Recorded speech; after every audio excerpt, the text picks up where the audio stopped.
Vous écoutez Radio Lomé, il est 12h30.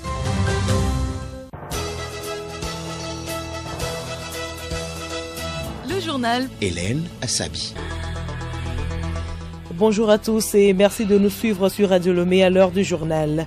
Au sommaire, le gouvernement poursuit les réformes des programmes des filières industrielles dans l'enseignement technique pour rehausser le niveau des élèves dans les matières scientifiques.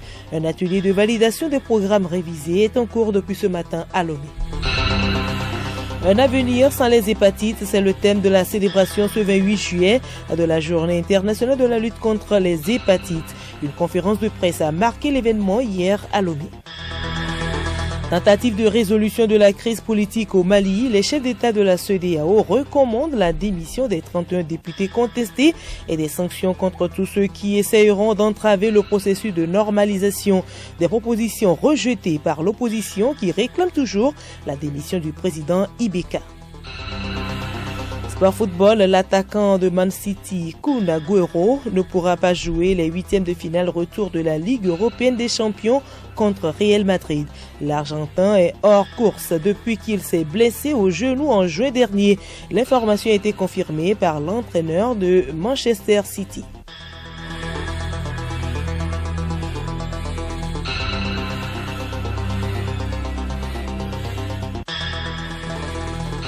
radiolomé.tg.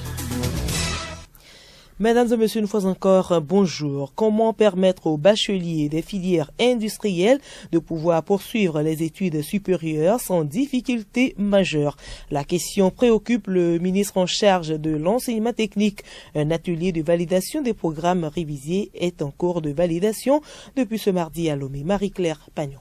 Au cours de cet atelier qui a réuni les acteurs du secteur de l'enseignement technique, les participants auront à donner leurs appréciations notamment sur la formulation des objectifs généraux ainsi que sur la pertinence des objectifs pédagogiques et leur contenu. Ils feront également des suggestions susceptibles d'améliorer ces programmes révisés qui feront l'objet de validation. Madame Yabi Yawa Pinero, directrice adjointe de la pédagogie et des programmes. Nos apprenants nantis du baccalauréat ont la possibilité d'aller directement sur le marché du travail ou de continuer les études supérieures. Nous avons constaté depuis un temps au niveau des diplômés dans les filières industrielles qu'ils éprouvent des difficultés en ce qui concerne leur accès à l'université et leur maintien dans les parcours de l'université. Et les enquêtes ont démontré que leurs difficultés se retrouvent au niveau de leur niveau de formation dans les matières scientifiques. C'est cela donc qui a nécessité cette réforme. Une fois validé, ce nouveau programme permettra de rehausser le niveau des élèves dans les matières scientifiques. Retrouvons Madame Yabi Yawa. Les réformes ont touché les programmes des filières industrielles et plus spécialement les mathématiques et les sciences physiques. Mais nous avons profité aussi pour revoir en même temps les matières de spécialité. Les diplômés dans les filières industrielles seront désormais bien formés dans les domaines scientifiques. Ils auront un bon niveau en mathématiques et en sciences physiques pour pouvoir compétir au niveau de l'université. Le document permettra ainsi au département de disposer désormais des filières industrielles répondant aux exigences aussi bien du monde universitaire que du marché du travail. Et je vous l'annonçais en titre, la communauté internationale célèbre aujourd'hui la journée internationale de lutte contre les hépatites. Cette maladie virale atteint plus de 300 millions de personnes dans le monde et seuls 5% reçoivent des traitements. Pour marquer la journée, l'OMS a organisé hier à Lomé un briefing avec les médias afin de les outiller sur la nécessité du dépistage à temps. Dr Adam Zakilatou.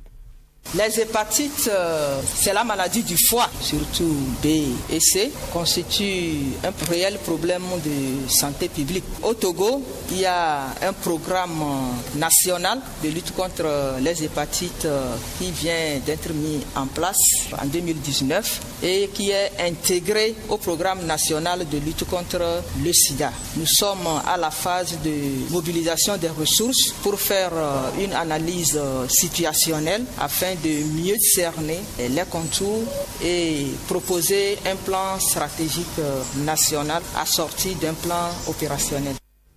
D'autres acteurs impliqués dans cette lutte ont également édifié les journalistes sur ces affections.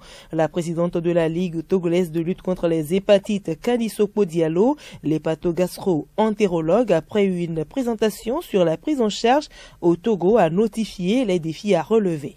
La population doit connaître ce qu'on appelle hépatite virale, les complications. Il faut que la population soit sensibilisée et je crois que nous pouvons compter sur vous pour que ce soit en français, que ce soit dans nos langues, on puisse mener une grande sensibilisation pour aboutir à un grand dépistage. Il y a un pays qui a fait un grand effort, c'est l'Algérie. Il a mis des centres au niveau de toutes les mairies. Quand vous venez pour faire les papiers administratifs, on vous propose gratuitement de vous dépister.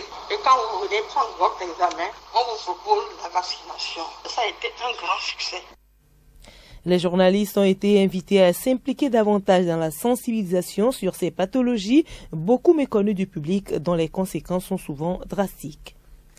Le projet des filets sociaux et services de base dans chacune de ces 3 composantes, 2 ans après son lancement, a permis d'enregistrer des résultats palpables sur toute l'étendue du territoire national et particulièrement dans la région des Savanes. Des précisions avec Léontine Atogima. En matière des infrastructures, 4 bâtiments scolaires et un marché ont été déjà provisoirement réceptionnés au bénéfice de 57 villages. Pour assurer une durabilité de ces infrastructures, plus de 300 villageois ont été formés afin d'amener les communautés à assumer la responsabilité de ces ouvrages. Sur le plan des cantines scolaires, 67 écoles primaires publiques sont ciblées. Près de 7 millions de repas ont été servis à un effectif de 23 407 élèves, améliorant nettement la fréquentation et la rétention des élèves dans les zones ciblées. Enfin, sur le plan des transferts monétaires, ce sont 13 657 ménages dans 154 villages qui bénéficient des transferts semestriels de 15 000 francs CFA non remboursables. Le nombre des villages bénéficiaires a été porté à 176 par le gouvernement en raison de la pandémie de la COVID-19. Pilotés par l'ANADEB, les filets sociaux de base sont financés conjointement par l'État togolais et la Banque mondiale. Merci à vous, Léontine Atogima. Plus de soucis dans l'accès aux intrants agricoles et au matériel de labour. Le ministère en charge de l'agriculture a procédé ce mardi à Lomé au lancement de la plateforme Holim, un crédit de l'État aux petits exploitants à hauteur de 96 000 francs CFA. Pour avoir accès à cette plateforme, il faut taper étoile 829 dièse, taper ensuite 1, ensuite 2 pour choisir le service voulu. Sina Lawson, ministre en charge du numérique.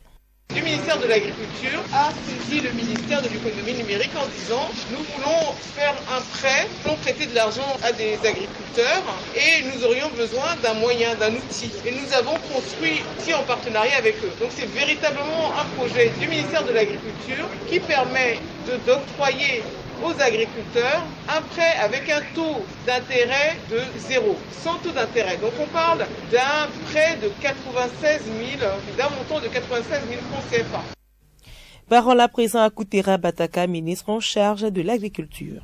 Il leur permet de pouvoir acheter des intrants de qualité et avoir accès aux services de labour pour augmenter leurs conditions afin d'améliorer leurs revenus et leurs conditions. Qui bénéficient au programme sont d'abord enregistrés par des agrégateurs qui supportent pour eux les conditions et c'est la liste des agrégateurs qui vient avec leurs producteurs affiliés qui permet de générer le crédit qui correspond à une superficie donnée pour une culture à haute valeur ajoutée et une culture vivrière qui construit la sécurité alimentaire et en même temps l'amélioration du revenu. Vous savez, le chef de l'État, dans le cadre du plan de riposte, a demandé d'apporter des solutions pour développer une plateforme et en même temps de faire enregistrer les producteurs qui ont les numéros de téléphone et qui ont les numéros de carte électeur. C'est un projet qui est appelé à durer dans le temps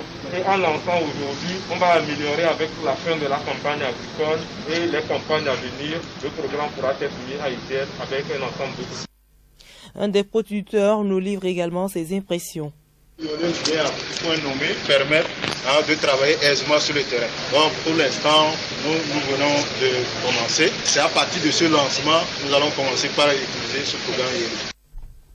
La fête de la Tabaski est célébrée chaque année au moment où les fidèles de par le monde observent le Hajj, 5e pilier de l'islam. Cette année, à cause de la pandémie de la Covid-19, l'Arabie Saoudite, pays hôte, a dû prendre des mesures pour réduire le nombre de pèlerins. Quelles sont les dispositions prises et comment s'est déroulé le Hajj édition 2020? Élément de réponse dans ce magazine de Yacoubou Rabou présenté par Édouard Sono. Contrairement à l'édition 2019 qui a drainé 2,5 millions de pèlerins, l'édition 2020 du pèlerinage à la Mecque a accueilli seulement entre 10 000 et 100 000 fidèles. Étant touchée aussi par Covid-19, l'Arabie Saoudite a dû limiter également le nombre de fidèles à toutes les nationalités résidant à l'intérieur du royaume. Autre aspect du pèlerinage de cette année, seuls les musulmans ayant moins de 65 ans et ne souffrant d'aucune maladie chronique étaient autorisés. Sani Karimou, membre de la commission du Hajj du Togo. Comme c'est un pilier indiscutable de l'islam, le ministère du Hajj saoudien, après plusieurs réflexions, a finalement décidé d'organiser cet Hajj avec un quota très réduit. Et ces 10 000 pèlerins devaient faire le Hajj dans une condition spéciale avec les mesures barrières à Covid-19. Et aucun avion d'un autre pays ne viendra apporter un seul pèlerin sur le territoire saoudien. Mais tout étranger qui réside en situation légale en Arabie Saoudite est autorisé à faire partie. Arrivé dans les lieux, chacun avec son tapis pour éviter la maladie et on ne se serre pas la main. Vous faites votre prière en utilisant bien sûr les masques. Sachez que toute personne qui a eu l'intention du pèlerinage cette année qui n'a pas pu le faire aura toujours la récompense de son pèlerinage. Rappelons que jusqu'au samedi 25 juillet dernier, 262 772 cas ont été enregistrés avec 2672 décès en Arabie Saoudite. Le journal Hélène Assabi. Les chefs d'État de la CEDEAO se sont de nouveau mobilisés autour de la situation au Mali, un sommet virtuel pour trouver des solutions durables à la crise malienne. L'organisation régionale menace de sanctions les opposants à son plan de sortie de crise qui prévoit notamment le maintien au pouvoir du président Ibrahim Boubacar Keïta. L'opposition rejette pourtant les résolutions de l'organisation et prévoit de se mobiliser donc à nouveau. Geneviève Bognon. Pouvoir et opposition sont toujours en conflit ouvert au Mali. Le mouvement du 5 juin M5 ainsi que le rassemblement des forces patriotiques continuent de réclamer la démission du président Ibrahim Boubacar Keïta. La CEDEAO, dans cette conférence dirigée par le président nigérien Mahamadou Issoufou, a pris d'importantes décisions. D'abord, la communauté demande la démission des 31 députés contestés, y compris le président du Parlement, Moussa Timbine. Cette démission ouvrira, dit-on, la voie à des élections partielles. Ensuite, les chefs d'État évoquent des sanctions contre tous ceux qui tenteront d'entraver le processus de normalisation. Dans ses discussions avec ses pairs, le président malien très soutenu n'a pas manqué de qualifier les manifestations organisées par l'imam Diko de coup d'État rampant. À propos de la Cour constitutionnelle, les chefs d'État ont demandé qu'elle soit recomposée. En cas de difficulté de nomination des membres de la Cour par les différentes instances, le président malien pourra alors utiliser l'article 50 de la Constitution pour nommer les 9 membres. Par ailleurs, à l'unanimité, les chefs d'État ont recommandé la mise en place d'un gouvernement d'union nationale. Ibrahim Boubacar Keïta a donc décidé de constituer un gouvernement de 6 membres autour du Premier ministre Boubou Cissé. Enfin, dans la soirée, le Conseil de sécurité de l'ONU a appelé à suivre sans délai les recommandations de l'Afrique de l'Ouest. Mais tout n'est pas pour autant réglé. L'opposition rejette les résolutions de la conférence extraordinaire des chefs d'État et annonce de nouvelles mobilisations.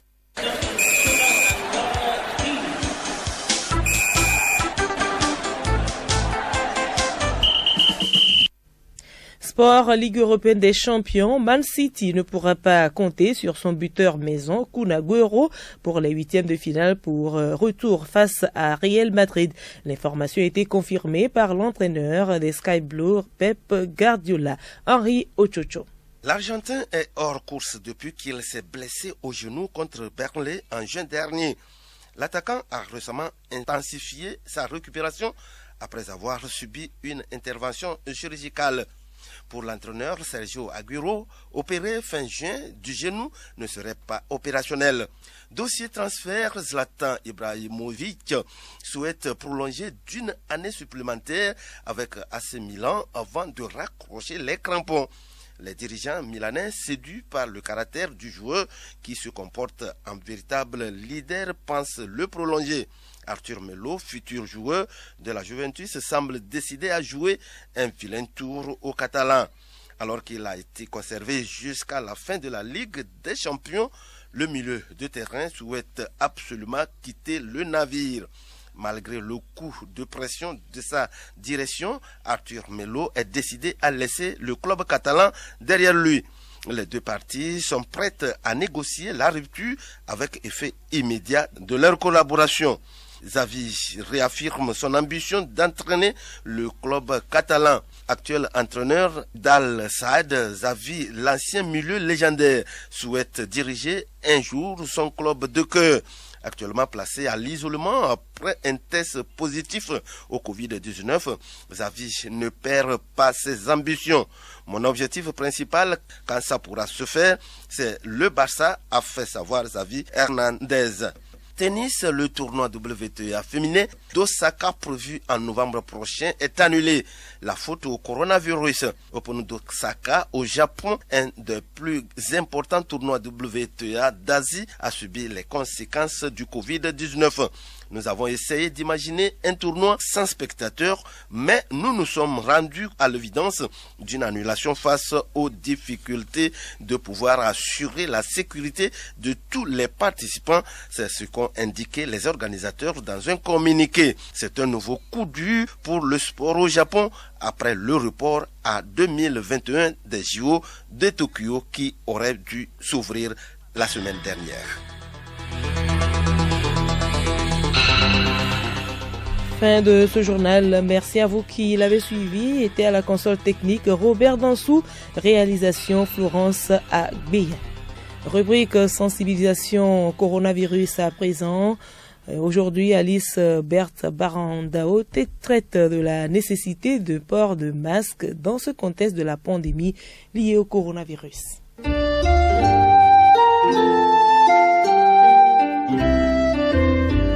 L'un des moyens de protection contre le coronavirus est le port de masque. Il y a plusieurs types de masques, lequel est utile à nous protéger le mieux en ce moment de la pandémie. Professeur Mireille David, virologiste et bactériologiste à l'université de Lomé. Il y a différents masques. Il y a ceux qui vous protègent, vous. Il y a ceux qui empêchent le virus d'aller vers l'autre. Le masque classique dont on parle, qui a une face verte, qu'on dit bleu, bleu clair ou bleu, on appelle ça masque chirurgical.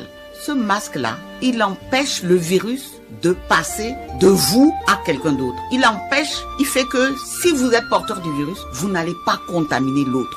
C'est ce qu'on appelle le masque chirurgical, le classique là. C'est ce que nous demandons que les différents commerçants, portent femmes ou hommes d'ailleurs. Puisque quand nous allons acheter, souvent on a tendance à s'approcher du vendeur. Et on dialogue. Et donc, il ne faut pas que le vendeur nous contamine, nous.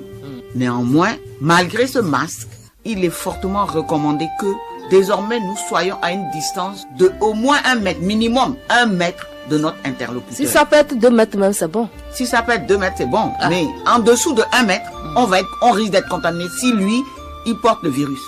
Comme on sait que le virus, on ne fait pas les signes de la maladie tout de suite.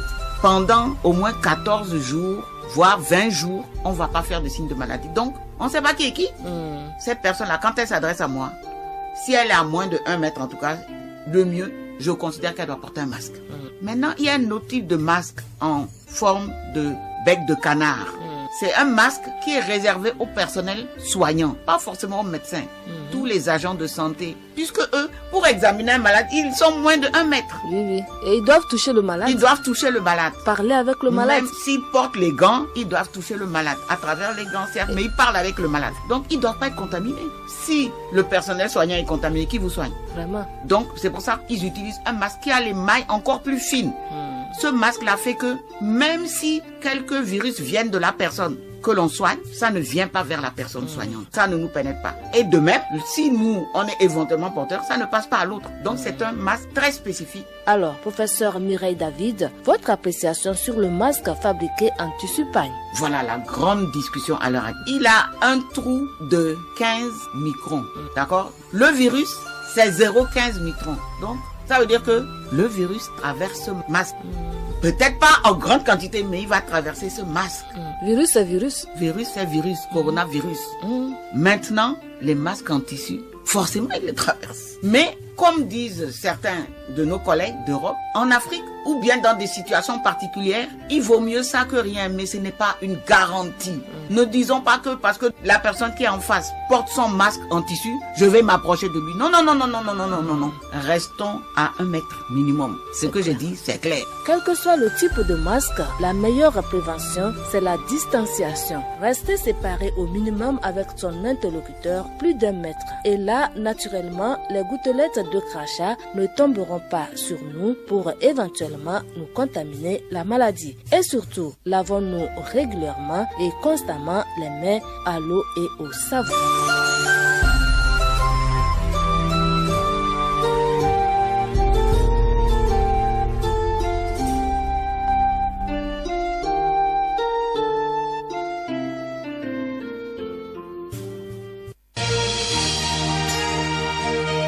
Radio Lomé, boîte postale 434, email radiolomé@radiolomé.tg. radiolomé.tg